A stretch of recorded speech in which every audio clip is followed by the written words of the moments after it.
ಕಾಮ್ಯಕರ್ಮದ ಬಲ ಇದು. ಅಶ್ವತ್ಥಾಮಾಚಾರ್ಯರು ಕಾಮ್ಯಕರ್ಮ, ಇದೊಂದು ಕಾಮ್ಯಕರ್ಮ, ಇದು ಅವರಿಗೆ ಅಯೋಗ್ಯವಾಗಿರತಕ್ಕಂಥ ಕಾಮನೆ, ಅದನ್ನು ಬಯಸಿದ್ದು ತಪ್ಪು. ಪರಮಾತ್ಮನ ಆಯುಧ ಬೇಕು ಅಂತ ಬಯಸಿದ್ದು ತಪ್ಪು. ಆದರೆ ಅದೇ ಚಕ್ರವನ್ನು ಅಂಬರೀಷನಿಗೆ ಬೇಡದಿದ್ದರೂ ಕೊಟ್ಟಿದ್ದಾನೆ. ಆದ್ದರಿಂದ ಏನು ಯಥಾ ಮಾಂ ಪ್ರಪದ್ಯಂತೆ, ಕಾಮ್ಯಕರ್ಮಿಗಳಿಗೆ ಅವರು ಏನು ಬೇಡ್ತಾರೆ ಅದನ್ನು ಕೊಡ್ತೇನೆ ಅಂತಂತಾನೆ ಅವನು. ತಾನು ತಥೈವ ಭಜಾಮಿ, ಅವನು ಸೇವೆ ಮಾಡ್ತಾನೆ.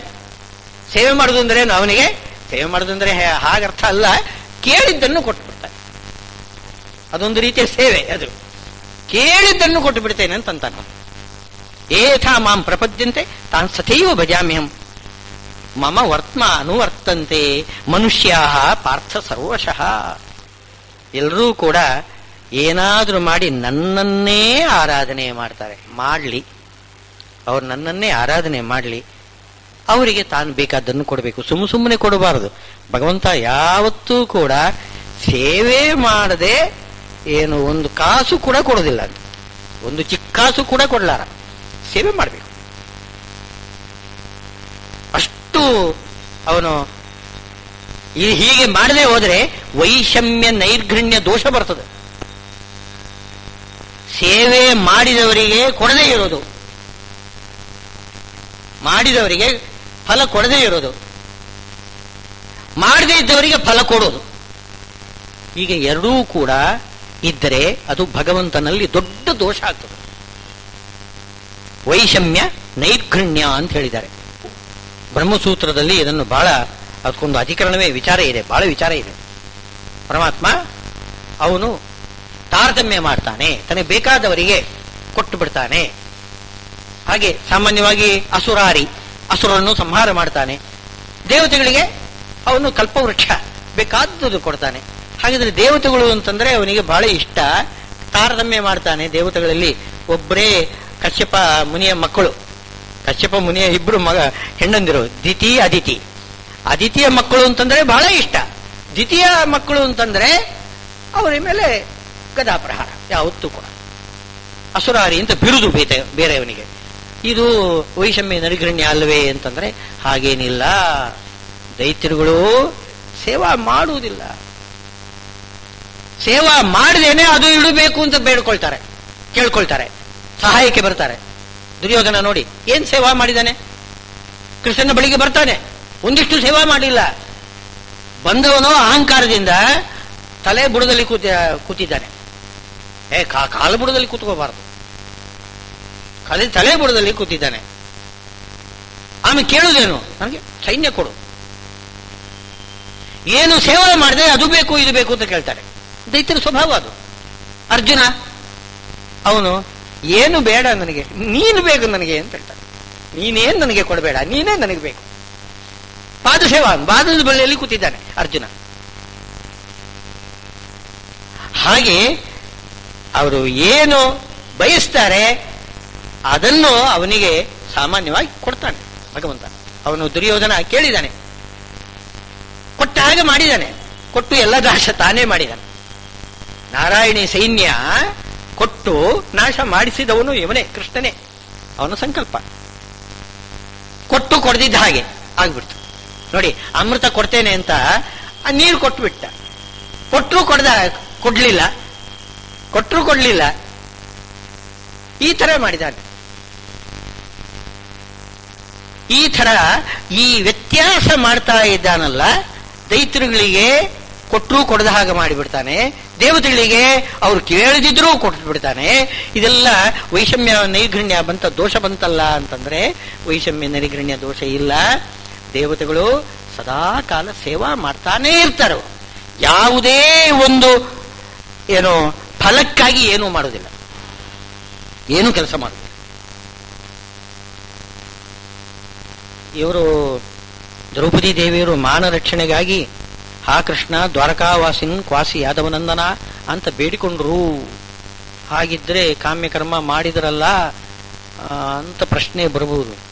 ಇಲ್ಲ, ಅಲ್ಲಿ ಶ್ರೀಮದಾಚಾರ್ಯರು ಹೇಳ್ತಿದ್ದಾರೆ, ಸದಾ ಕಾಲ ಭಗವಂತನನ್ನು ಸೇವಾ ಮಾಡತಕ್ಕಂಥವರು. ಅದಕ್ಕೆ ಒಲಿದೇ ಭಗವಂತ ಆ ಸದಾಕಾಲ ಏನು ಕೃಷ್ಣ ಕೃಷ್ಣ ಅಂತ ಹೇಳಿ ಹೇಳ್ತಕ್ಕಂಥವಳು ಆವಾಗಲೂ ಕೂಡ ಗಟ್ಟಿಯಾಗಿ ಹೇಳಿಬಿಟ್ಟಿದ್ದಾಳೆ ಅಷ್ಟೇ ಹೊರತು ಆ ಮಾನ ರಕ್ಷಣೆಗಾಗಿ ಭಗವಂತನನ್ನು ಬೇಡಿದ್ದಲ್ಲ. ಸದಾಕಾಲ ಕೃಷ್ಣ ಕೃಷ್ಣ ಅಂತ ಹೇಳಿ ಹೇಳ್ತಕ್ಕಂಥವಳು ಇವಳು. ಆವಾಗ ವಾಸಿಯಾದವನಂದನ ಸದಾಕಾಲ ಎಲ್ಲಿದ್ದಿ ನೀನು ಎಲ್ಲಿದ್ದಿ ನೀನು ಎಲ್ಲಿದ್ದಿ ನೀನು ಅಂತ ಸದಾಕಾಲ ನೋಡಬೇಕು ಅಂತಲೇ ಕೇಳ್ತಾ ಇರೋದು. ಸದಾಕಾಲ ದರ್ಶನವನ್ನೂ ಕೊಡ್ತಿರ್ತಾರೆ ಭಗವಂತ. ಕಾಮ್ಯಕರ್ಮ ಮಾಡಿಲ್ಲ ದ್ರೌಪದಿ ದೇವಿಯರು. ಹಾಗೆ ದೇವತೆಗಳು ಎಲ್ಲರೂ ಕೂಡ ಅವರು ಯಾರೂ ಕೂಡ ಕಾಮ್ಯಕರ್ಮ ಮಾಡುವುದಿಲ್ಲ. ದೇವತೆಗಳು ಸ್ವರ್ಗಕ್ಕಾಗಿ ತಮ್ಮ ತಮ್ಮ ಪದವಿಗಾಗಿ ಪ್ರಯತ್ನ ಮಾಡ್ತಾರೆ, ತಪಸ್ಸು ಮಾಡ್ತಾರೆ. ಆದರೆ ಇದನ್ನು ಕಾಮ್ಯಕರ್ಮ ಅಂತ ಹೇಳಬಾರದು.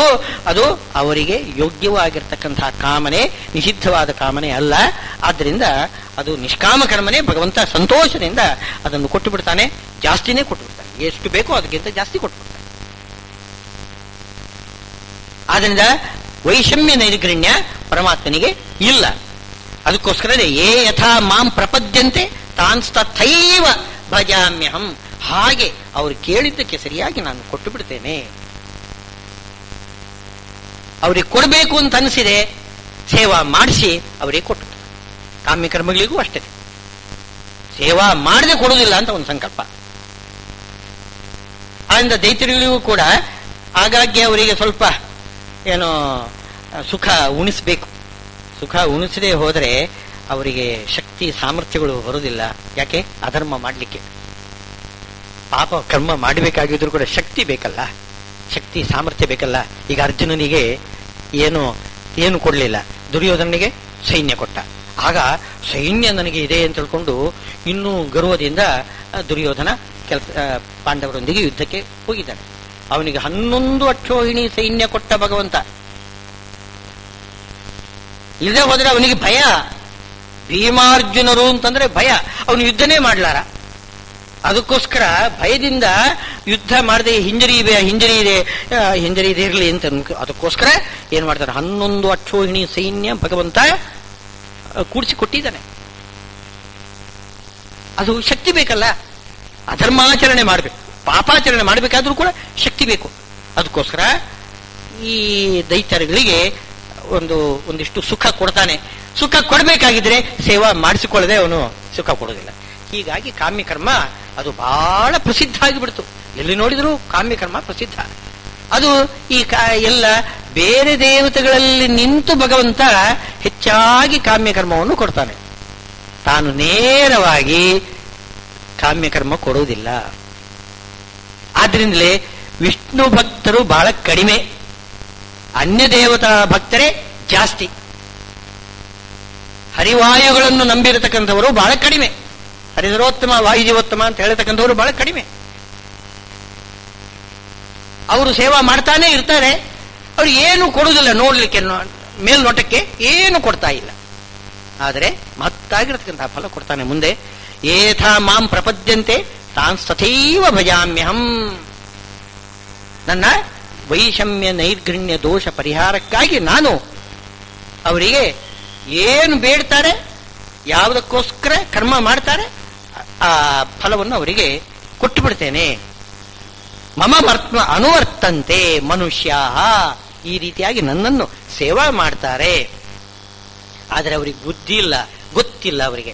ಆದರೆ ಒಂದಂಶ ಮಾತ್ರ, ಎಲ್ಲಾ ದೇವತೆಗಳಿಗಿಂತಲೂ ಕೂಡ ವಿಷ್ಣು ಪ್ರಬಲನಾಗಿದ್ದಾನೆ, ದೇವತೆಗಳಿಗೆಲ್ಲ ನಾಯಕನಾಗಿದ್ದಾನೆ. ಇಷ್ಟು ಮಾತ್ರ ಅವರಿಗೆ ಗೊತ್ತು. ಆದ್ದರಿಂದಲೇ ಕೊನೆಗೆ ಕೃಷ್ಣಾರ್ಪಣ ಮಸ್ತು ಅಂತಂತಾರೆ. ಕೃಷ್ಣಾರ್ಪಣ ಇಲ್ಲದೆ ಹೋದರೆ ಅವರು ಮಾಡಿದ್ದೆಲ್ಲ ಕೃಷ್ಣಾರ್ಪಣ ಆಗಿಬಿಡ್ತದೆ. ಅದೇನು ಉಪಯೋಗ ಇಲ್ಲ, ಯಾವುದೂ ಉಪಯೋಗ ಬರೋದಿಲ್ಲ.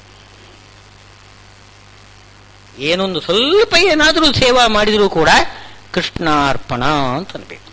ಒಂದು ತುಳಸಿ ದಳ ಬೇಕು, ತುಳಸಿ ದಳ ಇಟ್ಟು ಕೃಷ್ಣಾರ್ಪಣ ಅಂತಂದ್ರೆ ಮಾತ್ರ ಫಲ ಸಿಗ್ತದೆ, ಇಲ್ಲದ ಹೋದ್ರೆ ಸಿಗುವುದಿಲ್ಲ.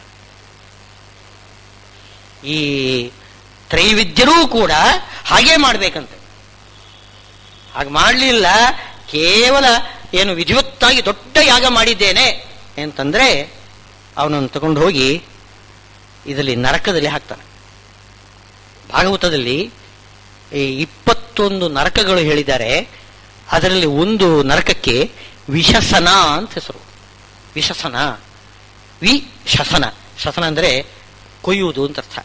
ಈ ಪ್ರಾಣಿಗಳನ್ನು ಕೊಂದು ಆ ಅಂಗಗಳನ್ನೆಲ್ಲ ಕೊಯ್ದು ಏನು ಹೃದಯ, ವಪ, ಮೇಧಸ್ಸು ಹೀಗೆ ಕೆಲವೆಲ್ಲ ಒಂದೊಂದು ಅಂಶಗಳನ್ನು ತೆಗೆದುಕೊಂಡು ಹೋಮ ಮಾಡ್ತಕ್ಕಂಥದ್ದು ಅದು ಪಶುಯಾಗ. ಈ ಪಶುಯಾಗಕ್ಕೆ ಸ್ವರ್ಗ ಫಲವನ್ನು ಕೊಟ್ಟಿದ್ದಾರೆ, ಹೇಳಿದ್ದಾರೆ. ಆದರೆ ಅದೇ ವೇದ ಸ್ವರ್ಗರೂಪ ಫಲವನ್ನು ಹೇಳಿದರೆ ಏನೋ ಭಾಗವತ ವಿಶಸನ ಅಂತ ಇರತಕ್ಕಂತಹ ನರಕವನ್ನು ಹೇಳ್ತಾ ಇದೆ. ಹಾಗಿದ್ರೆ ವೇದಕ್ಕೂ ಭಾಗವತಕ್ಕೂ ವಿರೋಧ ಬಂತೆ ಅಂತಂದ್ರೆ ಇಷ್ಟೇ ವ್ಯತ್ಯಾಸ. ವೇದದಲ್ಲಿ ಈ ಯಾಗ ಮಾಡಿದರೆ ನಿಮಗೆ ಫಲ ಸಿಗ್ತದೆ ಅಂತ ಇಷ್ಟು ಮಾತ್ರ ಹೇಳಿದ್ದಾರೆ. ಭಾಗವತದಲ್ಲಿ ಏನು ಹೇಳ್ತದೆ ಗೊತ್ತೇ?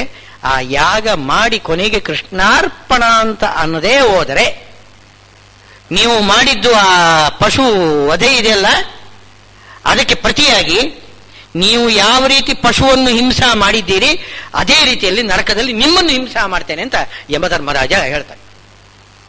ವಿಶಸನ ಅಂತ ನರಕ ಬರ್ತದಂತ. ಏನು ಒಂದು ಸ್ವಲ್ಪದಲ್ಲಿ ವ್ಯತ್ಯಾಸ ನೋಡಿ. ಎಷ್ಟು ದೊಡ್ಡ ಯಾಗವನ್ನು ಮಾಡ್ರಿ, ಕೊನೆಗೆ ಒಂದು ಕೃಷ್ಣಾರ್ಪಣ ಮಾಡದೆ ಹೋದರೆ ಅವನಿಗೆ ನರಕ ಬರ್ತದೆ. ಇದಕ್ಕೆ ಮಮ ವರ್ತನಾನುವರ್ತಂತೆ, ಕೊನೆಗೂ ನನ್ನ ಬಳಿಗೆ ಬರ್ತಾರೆ, ಕೃಷ್ಣಾರ್ಪಣ ಅಂತ ಅನ್ನತಾರೆ. ಆದರೆ ಆ ಕೃಷ್ಣ ಎಲ್ಲಾ ದೇವತೆಗಳಲ್ಲಿ ಅಂತರ್ಯಾಮಿ, ಅವರ ಮೂಲಕ ಅವನೇ ಫಲ ಕೊಡ್ತಾನೆ ಅಂತ ಅನ್ನತಕ್ಕಂತಹ ಪರಿಜ್ಞಾನ ಇಲ್ಲ ಅವರಿಗೆ. ಪರಿಜ್ಞಾನ ಇಲ್ಲ. ಹೋಗಿದ್ದಾರೆ, ಏನು ತಿಳಿದಿಲ್ಲ. ಗಂಗೆಯಲ್ಲಿ ಮೀನು ಸ್ನಾನ ಮಾಡ್ತಾ ಇದೆ, ಆದರೆ ಸ್ನಾನ ಮಾಡ್ತೇನೆ ಅಂತ ಅನ್ನೋದು ಅದು ಗೊತ್ತಿಲ್ಲ. ಹಾಗೆ ಮಮ ವರ್ತನ ಅನುವರ್ತಂತೆ, ನನ್ನನ್ನೇ ಸೇವಾ ಮಾಡ್ತಾ ಇದ್ದಾರೆ, ಆದ್ರೆ ಆ ಪರಿಜ್ಞಾನ ಇಲ್ಲ. ನಾವು ಅನ್ಯ ದೇವತೆಗಳ ಸೇವಾ ಮಾಡ್ತಾ ಇದ್ದೇವೆ, ಅವರಿಗೆ ಸಂತುಷ್ಟರಾಗಿಬಿಟ್ರೆ ನಮಗೆ ಫಲ ಸಿಗ್ತದೆ, ಅವರಿಗೆ ಸಂತೋಷ ಆಯಿತೋ ಇಲ್ವೋ, ಇಷ್ಟು ಅವನಿಗೆ ಕಾತರ, ಅವರಿಗೆ ಸಂತೋಷ ಆಯಿತೋ ಇಲ್ವೋ, ಹೀಗಾಗ್ತದೆ. ಮಮ ವರ್ತನ ಅನುವರ್ತಂತೆ ಮನುಷ್ಯ ಪಾರ್ಥ ಸರ್ವಶಃ ಕಾಂಕ್ಷಂತ ಕರ್ಮಣಾಂ ಸಿದ್ಧಿಂ ಯಜಂತ ಇಹ ದೇವತಾ ಕ್ಷಿಪ್ರಂ ಹಿ ಮಾನುಷೇ ಲೋಕೆ ಸಿದ್ಧಿರ್ಭವತಿ ಕರ್ಮಜ. ಇಷ್ಟು ಹೇಳಿ ಈ ತ್ರೈವಿದ್ಯರು ಮಾಡ್ತಕ್ಕಂಥ ಇನ್ನೊಂದು ಅಪರಾಧ ಇದೆ. ಅವರು ಪರಮಾತ್ಮನನ್ನು ಬಿಟ್ಟು ಬೇರೆ ದೇವತೆಗಳನ್ನು ಪೂಜಾ ಮಾಡ್ತಿದ್ದಾರಲ್ಲ, ಕಾರಣ ಏನು? ಬೇಗನೆ ಫಲ ಕೊಡ್ತಾರೆ ಅಂತ. ನೀವಾಗಿ ಅವರು ಫಲ ಕೊಡುವುದಲ್ಲ, ಅವರೊಳಗೆ ನಿಂತುಕೊಂಡು ಭಗವಂತನೇ ಬೇಗನೆ ಫಲ ಕೊಡ್ತಕ್ಕಂಥದ್ದು. ಇದನ್ನು ತಿಳ್ಕೊಂಡಿಲ್ಲ ಅವರು. ಈಗ ಬೇರೆ ದೇವತೆಗಳನ್ನು ಪೂಜಾ ಮಾಡೋದು ಎಷ್ಟು ಅನುಚಿತ ಅಂತನ್ನೋದನ್ನು ಮುಂದಕ್ಕೆ ಹೇಳ್ತಿದ್ದಾನೆ. ಚಾತುರ್ವರ್ಣ್ಯಂ ಮಯಾ ಸೃಷ್ಟಂ ಗುಣಕರ್ಮ ವಿಭಾಗಶಃ ತಸ್ಯ ಕರ್ತಾರಮಪಿ ಮಾಂ ವಿದ್ಧಿ ಅಕರ್ತಾರಂ ಅವ್ಯಯಂ. 4 ಜಾತಿಗಳನ್ನು ನಿರ್ಮಾಣ ಮಾಡಿದವನು ನಾನು, ಮಾಡಿದರೂ ಕೂಡ ನನಗೆ ಯಾವುದೇ ಒಂದು ವೈಷಮ್ಯ ದೋಷ ಇಲ್ಲ. ಅಕರ್ತಾರಂ, ನಾನೇನೂ ಮಾಡಿಲ್ಲ. ಅಯ್ಯೋ, ಜಾತಿ ಭೇದ ವೈಷಮ್ಯ ಎಲ್ಲ ಮಾಡಿಬಿಟ್ಟು ಏನು ವೈಷಮ್ಯ ಮಾಡಿಲ್ಲ ಅಂತಂತ ಇದೆಯಲ್ಲ ಅಂತಂದ್ರೆ, ಇಲ್ಲ ಅಕರ್ತಾರಂ, ನಾನು ಕರ್ತೃ ಅಲ್ವೇ ಅಲ್ಲ,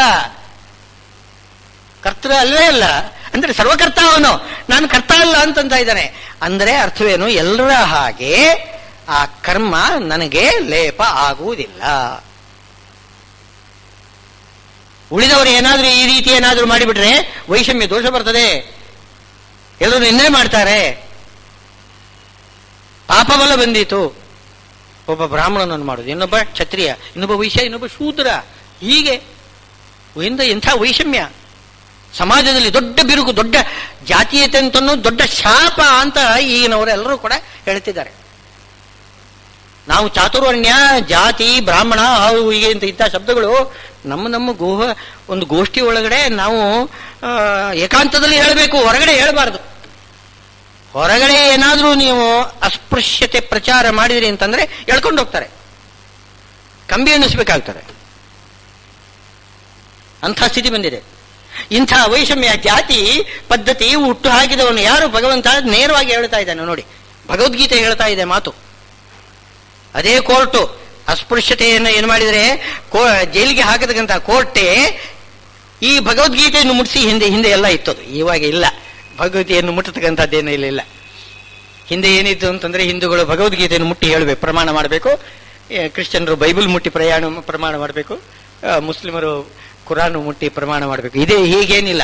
ಈಗ ಹೇಳಿಬಿಟ್ರೆ ಸಾಕು, ನಾನು ಹೇಳುವುದೆಲ್ಲ ಸತ್ಯ ಅಂತ ಅಂದ್ಬಿಟ್ರೆ ಸಾಕು. ಈ ಭಗವದ್ಗೀತೆಯಲ್ಲಿ ಭಗವಂತ ಹೇಳ್ತಿದ್ದಾನೆ, ಚಾತುರ್ವರ್ಣ್ಯಂ ಮಯ ಸೃಷ್ಟಂ.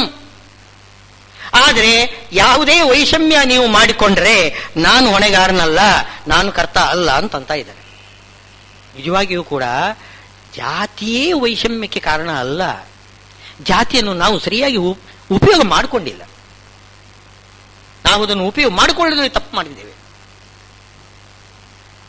ಜಾತಿ ಇರ್ತಕ್ಕಂಥ ಸ್ವಾಭಾವಿಕವಾಗಿ ಈಗ ತಾರತಮ್ಯ ಇದೆ.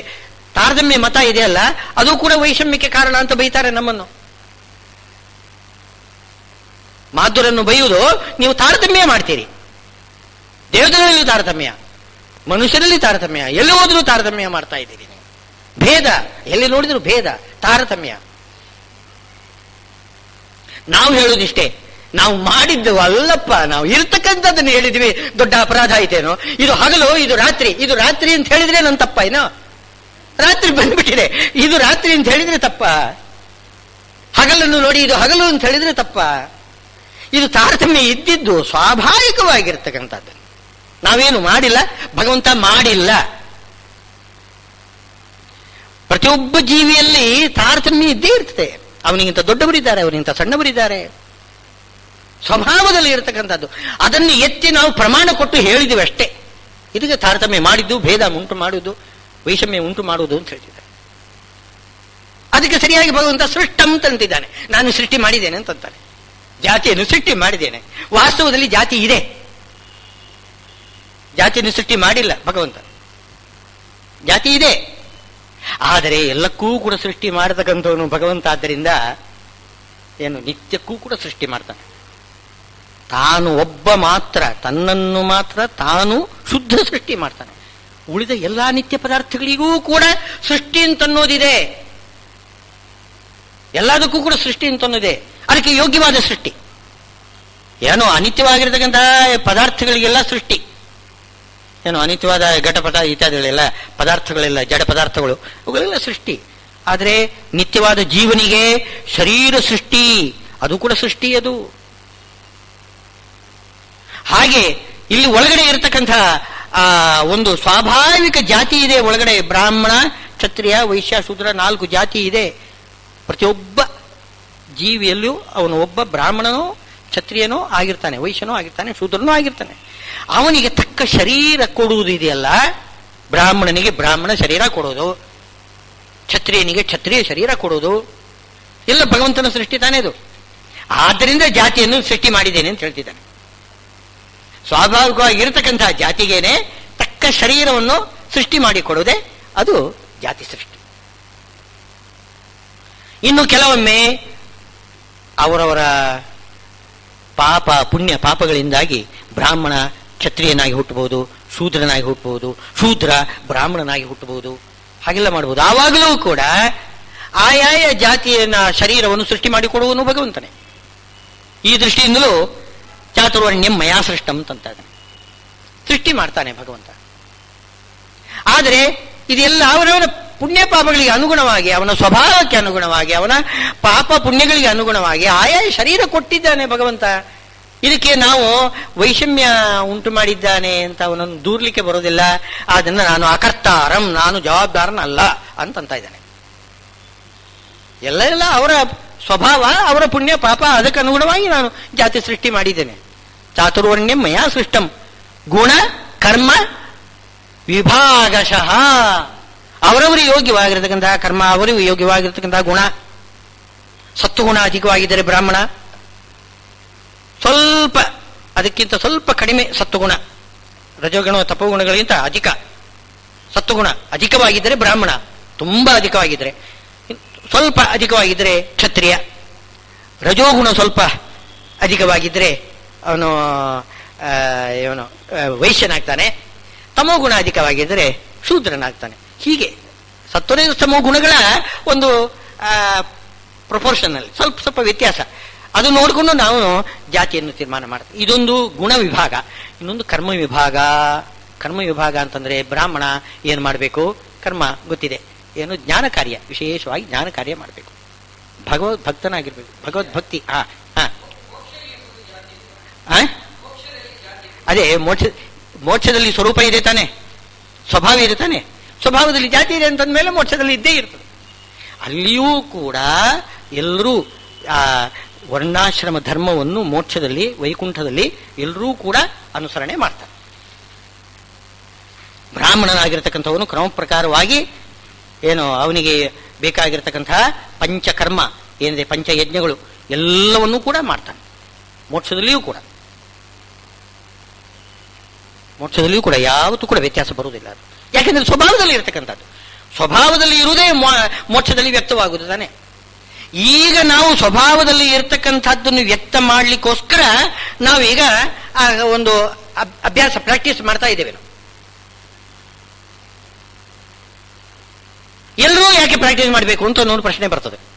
ಈಗ ನಾನೀಗ ಸ್ವಭಾವದಲ್ಲಿ ಬ್ರಾಹ್ಮಣನೋ ಅಥವಾ ಕ್ಷತ್ರಿಯನೋ ವೈಶ್ಯನೋ ಶೂದ್ರನೋ ನನಗೆ ಗೊತ್ತಿಲ್ಲ. ಆದರೆ ನಾನು ಬ್ರಾಹ್ಮಣ ಕರ್ಮವನ್ನು ಯಾಕೆ ಮಾಡಬೇಕು ಅಂತಂದ್ರೆ, ಈ ಜಾತಿ ಉಂಟಲ್ಲ, ಈ ಕರ್ಮ ಹೇಳಿದ್ದು ಬ್ರಾಹ್ಮಣನಿಗೆ ಹೇಳಿದ ಕರ್ಮ ಬ್ರಾಹ್ಮಣ ಮಾತ್ರ ಮಾಡುವುದಲ್ಲ, ಉಳಿದವರು ಮಾಡಬೇಕು, ಬ್ರಾಹ್ಮಣ ವಿಶೇಷವಾಗಿ ಮಾಡಬೇಕು. ಹಾಗೆ ಕ್ಷತ್ರಿಯ ಕರ್ಮ ಆಗಲಿ ಎಲ್ಲವೂ ಕೊಡ್ತಾರೆ, ಅವರವರಿಗೆ ಹೇಳಿದ ಕರ್ಮ ಅವರವರಿಗೆ ವಿಶೇಷ. ಈಗ ಶೂದ್ರ ಎಲ್ಲರಿಗೂ ಕೂಡ ಬ್ರಾಹ್ಮಣಾದಿಗಳೇ ಸೇವಾ ಮಾಡಬೇಕು ಅಂತ, ನಾವು ಕೂಡ ಬ್ರಾಹ್ಮಣಾದಿಗಳ ಸೇವಾ ಮಾಡಬೇಕು. ನಮಗಿಂತ ದೊಡ್ಡವರು ಯಾರಿದ್ದಾರೆ ಅವರಿಗೆ ಸೇವಾ ಮಾಡಬೇಕು. ಅವರಿಗೆ ಹೇಳಿರ್ತಕ್ಕಂಥ ಕರ್ಮ ಅವರು ಮಾತ್ರ ಮಾಡಬೇಕು, ಉಳಿದವರು ಮಾಡಬಾರದು ಅಂತ ಹಾಗರ್ಥ ಅಲ್ಲ. ಅದಕ್ಕೆ ವಿಶೇಷವಾಗಿ ಅವರು ಮಾಡಬೇಕು. ಆದ್ದರಿಂದ ಎಲ್ಲ ಕರ್ಮ ಎಲ್ಲರೂ ಕೂಡ ಮಾಡಿದರೂ ಕೂಡ ಅಲ್ಲಿ ಅವರಿಗೆ ವಿಶೇಷವಾಗಿ ಆಯಾಯ ಶರೀರ ಕೊಡ್ತಾನೆ. ಅದು ಧರ್ಮಶಾಸ್ತ್ರ ಹೇಳ್ತಾ ಇದೆ. ಅದಕ್ಕೊಂದು ವ್ಯವಸ್ಥೆ ಬೇಕಲ್ಲ, ಯಾರ್ಯಾರು ಎಷ್ಟೆಷ್ಟು ಮಾಡಬೇಕು, ಏನು ಮಾಡಬೇಕು, ಅದು ಹೇಳಿಕ್ಕೆ ಒಂದು ವ್ಯವಸ್ಥೆ ಬೇಕಲ್ಲ. ಅದಕ್ಕೆ ಭಗವಂತ ಏನು ಮಾಡಿದ್ದಾನೆ, ವ್ಯವಸ್ಥೆಗಾಗಿ ಈ ಔಪಾಧಿಕವಾದ ಬ್ರಾಹ್ಮಣ ಶರೀರ ಕೊಟ್ಟಿದ್ದಾನೆ. ಒಳಗಡೆ ಸ್ವರೂಪ ಬ್ರಾಹ್ಮಣ ಶರೀರನೇ ಇರುತ್ತದೆ, ಹೊರಗಡೆ ಬ್ರಾಹ್ಮಣ ಶರೀರ ಕೊಡ್ತಾನೆ. ಪುಣ್ಯ ಮಾಡಿದರೆ, ಸರಿಯಾದ ಪುಣ್ಯ ಮಾಡಿದರೆ, ಪಾಪ ಮಾಡಿದರೆ ಅವನಿಗೆ ಶಿಕ್ಷೆ ಮಾಡ್ತಾನೆ. ಸ್ವಲ್ಪ ನಿನ್ನ ಬ್ರಾಹ್ಮಣ ಕರ್ಮ ಸ್ವಲ್ಪ ಕಡಿಮೆ ಮಾಡ್ತೀಯ ನೀನು, ಯಾಕೆ ನೀನು ಪಾಪ ಮಾಡಿದ್ದೀಯಾ. ಪುಣ್ಯ ಮಾಡಿದರೆ ನಿನಗೆ ಅದೇ ಬ್ರಾಹ್ಮಣ ಕರ್ಮ ಇನ್ನಷ್ಟು ಮಾಡಿ ವಿಶೇಷವಾಗಿ ಫಲ ಸಂಪಾದನೆ ಮಾಡಬಹುದಾಗಿತ್ತು, ಮೋಕ್ಷ ಸಂಪಾದನೆ ಮಾಡಬಹುದಾಗಿತ್ತು. ಪಾಪ ಮಾಡ್ತೀಯಾ, ನಿನಗೆ ಶೂದ್ರ ಜನ್ಮ ಕೊಡ್ತೇನೆ ಅಂತಂತಾನೆ, ಶೂದ್ರ ಕರ್ಮ ಕೊಡ್ತಾನೆ. ಅಂತೂ ವ್ಯವಸ್ಥಿತವಾಗಿ ಆಯಾಯ ಕರ್ಮವನ್ನು ಮಾಡಲಿಕ್ಕೋಸ್ಕರ ಭಗವಂತ ಆಯಾಯ ಶರೀರವನ್ನು ಕೊಡ್ತಾ ಇದ್ದಾನೆ. ಅವರಿಗೆ ಉಪಕಾರಕ್ಕೋಸ್ಕರ, ಅವರಿಗೆ ಉಪಕಾರ ಮಾಡ್ತಿದ್ದಾನೆ ಭಗವಂತ. ಅವನಿಗೆ ವೈಷಮ್ಯ ಏನಿಲ್ಲ. ಅದು ಮಾಡಿದರೆ ವೈಷಮ್ಯ ಬರೋದಿಲ್ಲ. ಅವರವರು ಯೋಗ್ಯವಾಗಿರ್ತಕ್ಕಂಥ ಕರ್ಮ ಅವರವರು ಮಾಡ್ತಾ ಬಂದ್ರೆ ಇನ್ನೊಬ್ಬರನ್ನು ದ್ವೇಷ ಮಾಡಬೇಕು ಅಂತ ಹೇಳಿದಾನೇನು ಪರಮಾತ್ಮ. ಬ್ರಾಹ್ಮಣ ವರ್ಣಾನಾಂ ಬ್ರಾಹ್ಮಣೋ ಗುರುಹು ಅಂತಂದಿದ್ದಾರೆ. ಎಲ್ಲಾ ವರ್ಣಗಳಿಗೆ ಬ್ರಾಹ್ಮಣ ಗುರು ಆಗಿರಬೇಕು. ಗುರು ಅಂತಂದ್ರೆ ಏನೋ, ಹೇಗೆ ನಮಗೆ ರಾಯರು ಹೇಗೆ ಗುರುಗಳಾಗಿ ನಮ್ಮನ್ನು ಕಾಪಾಡ್ತಾರೆ, ಪ್ರೀತಿಯಿಂದ ವಾತ್ಸಲ್ಯದಿಂದ ಕರುಣೆಯಿಂದ ನಮ್ಮನ್ನು ನೋಡಿಕೊಳ್ತಾರೆ, ಹಾಗೆ ಬ್ರಾಹ್ಮಣ ಉಳಿದ ಎಲ್ಲ ವರ್ಣಗಳನ್ನು ನೋಡಿಕೊಳ್ಳಬೇಕು.